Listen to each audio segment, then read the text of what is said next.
Hello everyone, this is Viraj. I'm going to talk about Python and Django today. So in this entire another half an hour discussion, what I'm going to do, I'm going to tell you about something about a Python programming language. Apart from that, we are also going to discuss about a web development. So what exactly the web development is all about, how we can achieve a Python with the web development, that is also we are going to do it. Apart from that, we are also going to see the couple of things like when the Python is get invented, how you can get started with the Python and stuff. Before jumping on a Python programming language, let's try to understand what exactly the programming is all about. So programming is nothing but a set of instruction, we can say that. So it is nothing but the a lines of a code which you write using one of the programming language to solve the one of the problem statement. To solve the one of the problem statements means what? So like suppose I'm having a PDF reader right now. So whatever the PPT presentation I have opened with the PDF, even though I can use a text editor, or even I can use a PowerPoint, or etc etc. All these software or packages are made to solve the some purpose. Means if you wanted to read a text file, you can use a notepad plus plus, notepad, sublime text editor, etc etc. So to read a file, you have a n number of options. So similarly, so the program is solving some problem. Even right now I'm recording this video. So to record the screen and audio, I need one of the software, and that software is a set of instruction, set of code, which is written in a one of the programming language. Okay. So what kind of programming language it can be? It can be any programming language. It can be as Java, C, C++, Python, Ruby, Haskell, Golang, etc. etc. Today, we guys are going to discuss about the Python. So why Python, or what is Python? Python is one of the programming language available in the market. It is as similar as like a C, C++, Java, Ruby, Haskell, and etc. It is as similar as that. Python solve the purpose like writing a generic application.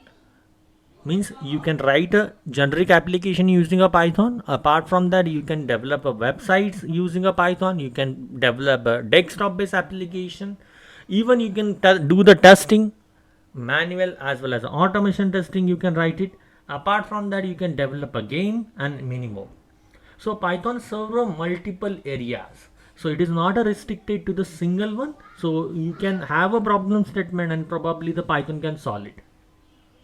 But why Python? As we are having a n number of programming language, why we are going to use it? So first rule, Python is a really simple. Simple to what? Read, write and maintain. Read, write and maintain. Reading is something that is if the already code is written by some developer, so you can easily go and read it. Apart from that, if you wanted to write some code, then it is really easy to write. And in a maintain means if you are maintaining that code for another 5 years and 10 years or 20 years, it is really easy to maintain it. But simplicity doesn't mean that we should pick up the programming language. So why should we pick up a Python as a programming language? The second thing, that is a huge set of libraries, rich set of libraries. More than 200k libraries are available. So more than 2 lakhs libraries are available in the market for a Python. So you can pick up, so if you have a problem statement, you can say that in a 2 lakhs problems, there are 2 lakhs libraries are available. You can pick up one of them and solve the purpose. In order to get this library, which website you require? pypi.org. Python org. Python package indexer. So you can simply search for pi.org. This is actually a Python package index manager where you can see all the packages. So right now on my screen you can see that more than 3,55,000 projects are already hosted. But what I claimed you, the 2 lakhs, that is more than this. So actually it is more than 3 lakhs, you can consider it. These many releases happen. Apart from that, these many files are there, and these many active users the pypi.org is having. So you can search for any library for any specific project and you can go for that. This is how you can say that Python is rich set of library. Who developed these libraries? Like more than 2 lakhs, 3 lakhs library, who developed it? The people like us, like people like Viraj, people like you. Okay, what we are going to consider, like how these people able to develop this because of the simplicity. Means even you can write a library in a Python itself, or you can pick up the any another language to write a library. Okay, here one thing important, that these libraries are free or paid. Python is a really free and open source. So open source.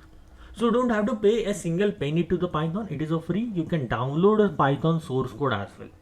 What I'm saying, you can download a Python source code on a one go. So from where you can download it? So you can download from Python GitHub page. So you can search for Python GitHub. You can see that github.com/python. So this is the website. So this is the URL actually where you can go and actually download it. So you can see that there is a C Python, my MyPy, and so many. Where is my Python actually? C Python is nothing but the Python itself. C Python, you can say that it is as equivalent to Python. C is a really silent. C is a silent in this nature. So that's why you can say that C Python or a Python is both are the same. Why C Python? So we will have a question. Okay, even though that is a silent, why C is in Python? Python. The reason of Python is written in C programming language. So Python is written in a C programming language. So you can click on this C Python and you can see the actual source code of it. Okay. Apart from that, there are some few more features. So Python is a general purpose programming language. Even few people call it as a Python as a scripting language. Few people call it it is an object oriented programming language, OOP programming language. Python is all of them. Python is a general purpose, means it can solve any kind of a problem statement. So you can pick up any problem and you can solve it with the Python. Scripting is nothing but you can break down the huge program in a small script, that is a py file, and you can execute it. Even you can run a standalone files. That's why you can call it as a Python as a scripting programming language.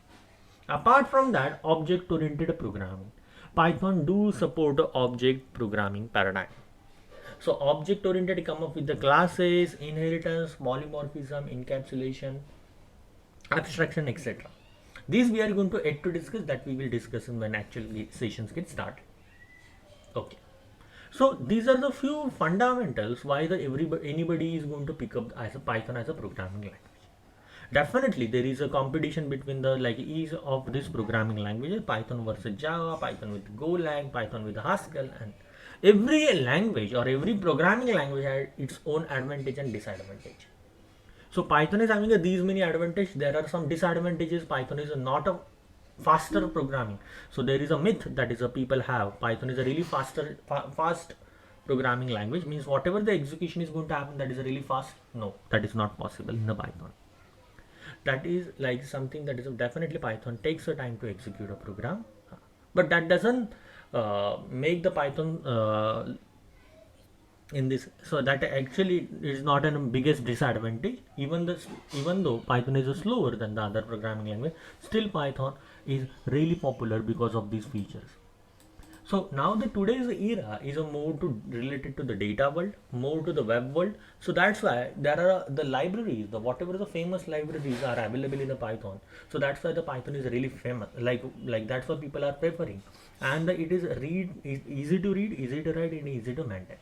Whenever we are developing any project in the organization, we require people who can work on that programming language, who can maintain that program, whatever the code they have written in a longer run. So that's why I can strongly say that Python is going to serve that problem. Okay. Okay. Python application can be get written on a Linux machine, Mac machine, or a Windows machine. It is also called, we can run on a web-based application, work on a web-based compiler or interpreter as well. Python is a platform independent. Platform independent means what? Python can execute, or Python code can be executed easily on a Windows machine, Linux machine, and a Mac machine. So whatever the code you are writing on, it doesn't matter on which operating system you are working on. It is easy to you can easily carry that code on any operating system and you can easily work. Only the one thing that you require, Python compiler, or you can say that interpreter that you require on your machine. That's it. If you have that, definitely you can execute it. Even you can build any kind of application for this major operating system type. So Python is coming with something like a really interesting libraries called analytical libraries. That is something called NumPy and Panda. NumPy is something n-dimensional array. So which is actually for dedicated for a numerical task. So if you wanted to solve any numerical task, then definitely NumPy is going to help you. Apart from that, there is a Pandas, which actually capable to read any kind of a file format. Even we can connect with the databases using a Panda. So Pandas is a really powerful tool to read any kind of a data. You can say that not only for a number, you can read a string type of a data, you can read unstructured data, semi-structured data, structured data using a Panda. So that's why this analytical library can help you. Even this library help you to pre-process the data. Pre-processing is nothing but the finding the inconsistency in a data. So you can use this analytical library for pre-processing as well as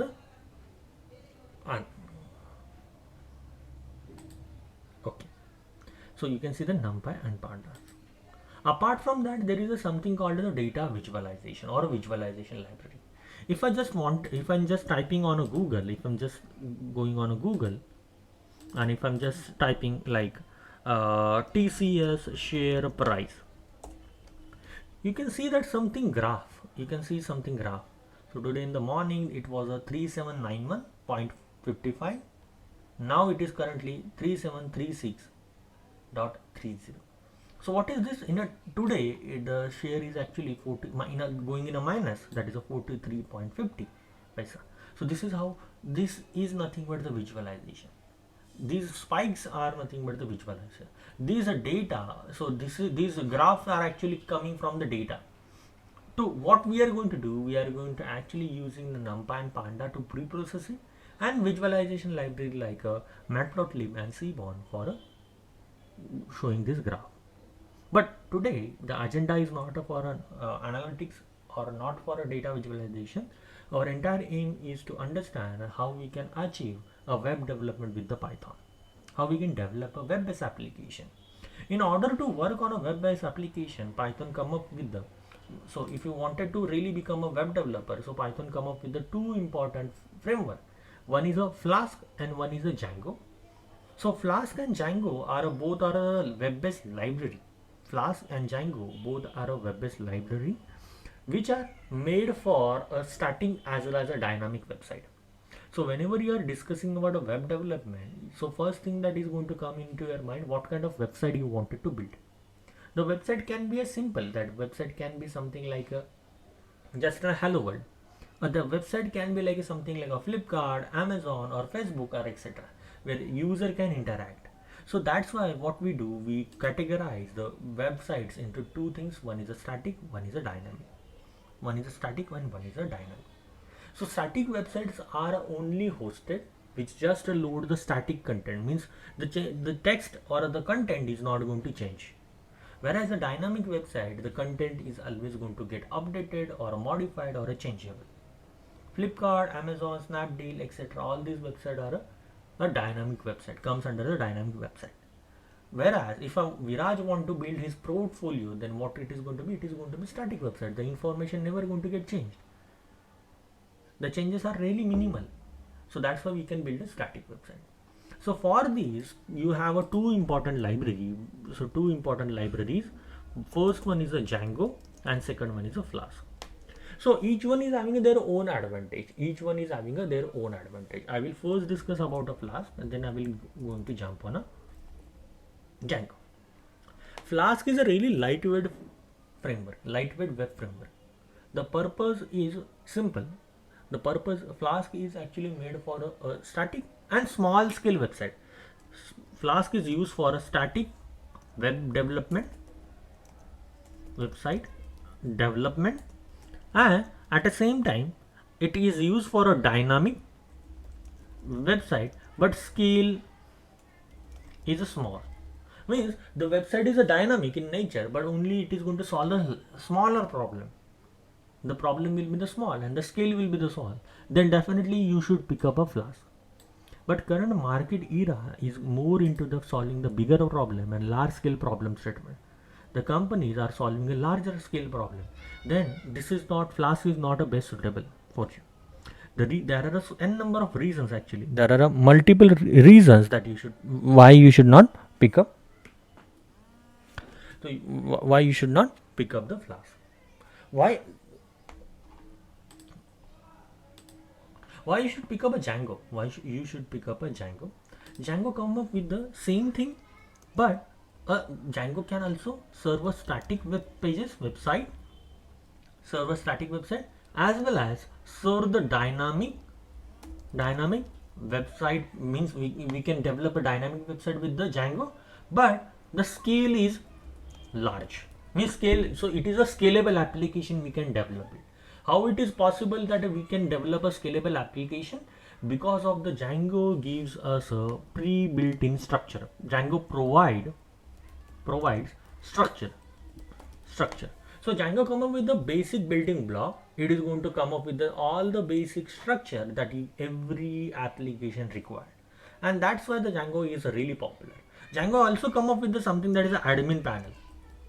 Imagine you are developing something e-commerce website, and tomorrow you want to track like how many customer came, how many customer done the order, how many customers received that particular order, means the status is delivered, and so on. All the jugglery, if you wanted to do it, so you cannot do from only the UI. You need something admin panel. If you have wanted to add a new user, do with the role permission and etc., then what you can do, you can use an admin panel and stuff. And instead of creating everything from scratch, what Django says that instead of creating everything from scratch, what I'm going to do, I'm going to give you the entire thing ready-made. So you don't need to reinvent it. You can just utilize it as you want. You can make the required change. Django also come up with one of the interesting architecture, that is a MVT. Typically, you have seen the architecture like a MVC kind of thing, MVC, model view controller. But here in Django, we have a model, view, and template. Model is nothing but it is as equivalent to as your table in a database. Model is nothing but as equivalent as your table in a database. View is nothing but your business logic. So whatever the logic you are going to write, it means as soon as somebody call that particular view, what should be get loaded? So that view is going to hold. Every view is attached with one of the URL pattern. So like for example, so right now what I have done it, so like suppose if I go to the python.org, this is the one of the Python website.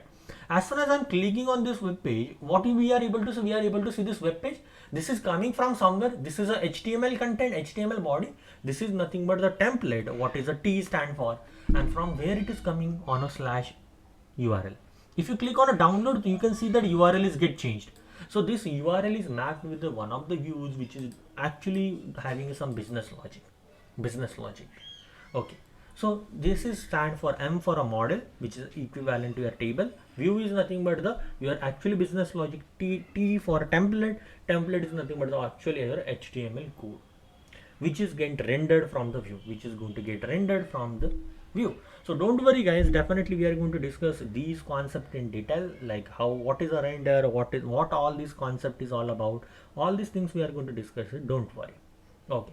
What kind of architecture I was talking about? Like what I told you, that the Django come up with the pre-built-in architecture, so which help us to not develop everything from scratch and directly reuse the things.